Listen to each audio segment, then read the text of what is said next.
Fakta baru bahwa Rezky Aditya pernah tinggal bersama wanita W tanpa menikah.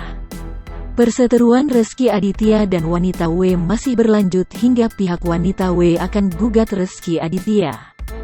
Hal itu disampaikan oleh kuasa hukum wanita W, Ferry Aswan.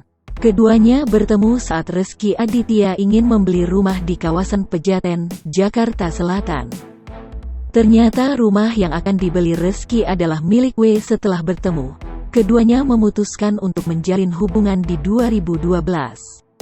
Keduanya memutuskan untuk tinggal bersama setelah menjalin hubungan di 2012. Bahkan disebutkan W melahirkan anaknya dengan Rezky Aditya pada 2013.